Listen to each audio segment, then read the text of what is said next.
Time now for French Connections, our weekly look at the intricacies of life in France. I'm joined on set by Florence Villeminot to discuss the scandal surrounding Harvey Weinstein, which sent shockwaves around the world. Now, here in France, it's revived a thorny debate on sexual harassment. And it certainly isn't just a French problem, but it has struck quite a chord here in France. Just like in many other places of the world, many French women took to social media to talk about their own experiences with sexual harassment. They used the very popular hashtag #MeToo, as well as the French variation on the theme balance ton porc, which is actually our word du jour. It means to rat out your pig, to make your pig squeal. And the woman behind this hashtag, a French journalist named Sandra Muller, said that it was actually very important to break what she called a culture of silence around sexual harassment by naming and shaming those responsible. Now, this method is, as you can imagine, quite controversial, ruffled some feathers, but also drew a lot of support, including from the First Lady, Brigitte Macron. They're very brave to do it. I'm really in support of breaking the silence. It's really amazing. Something is happening, really. The question now is, could this be a watershed moment for France? Well, it seems like people have already said that. You might remember 7 years ago during the whole Dominique Strauss-Kahn scandal, people said that was a watershed moment. Could this be a watershed moment? Well, it seems like opinions are still quite divided over what constitutes flirting and what constitutes harassment. Now, what's interesting is traditionally French people have been quite proud about being very comfortable with sex. They're quite terrified of being labeled Puritan, politically correct, perhaps like in the United States. Some go so far as to say that it's actually a cultural thing. France is a Latin, libertine country, and flirting is just part of what it means to be French. You might remember that cartoon, Pepe Le Pew, that was quite aggressively flirtatious. Well, that is obviously a stereotype. That's one opinion, but a lot of people say, look, enough is enough. It's time to put a stop to this inappropriate behavior, because if you ask French women, well, they'll say that it happens very often. Some might say even on a daily basis. For instance, the RATP, the public transport network system around Paris, carried out a survey a few years ago. 100% of women said that they had been harassed at some point. It starts with a catcall, then it's inappropriate language. If you answer, it turns into insults or even physical aggression. It happens a lot. Last night, in fact. What happened? I was followed.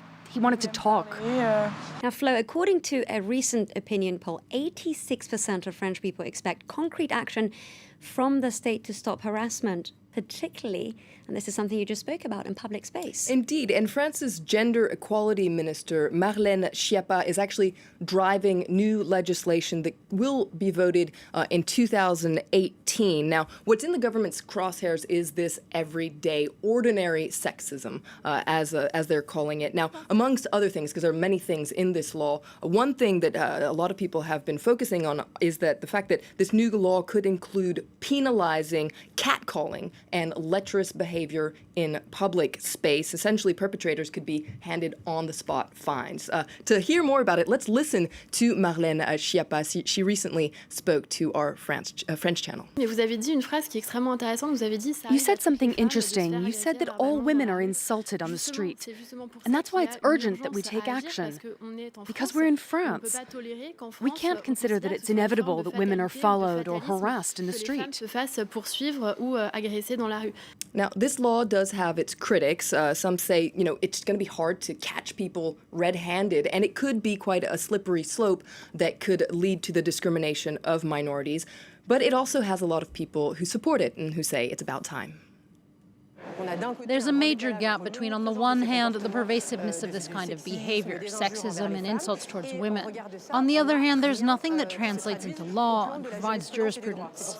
That's why we're waiting for this law. It will be a first of its kind. Now, a task force of politicians has been commissioned to work with police and magistrates to establish what sort of behavior constitutes as sexual harassment. Of course, there's a very thin line there.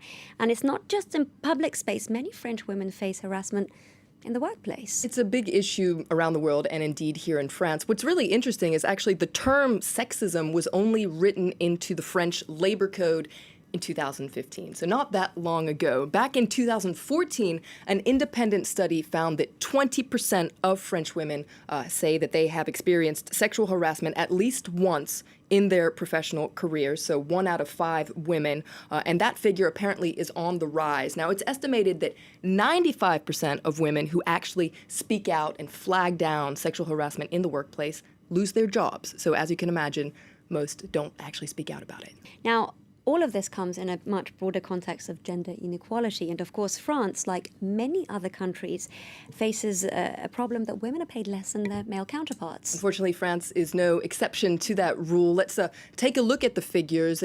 For essentially the same job, same qualifications, same education, French women are paid on average 15% less than men. Now, this gender wage gap is bigger than in Italy and in Belgium, but smaller than in Germany and in the UK. Now, as you can imagine, this is an issue that many people find surprising, including some men.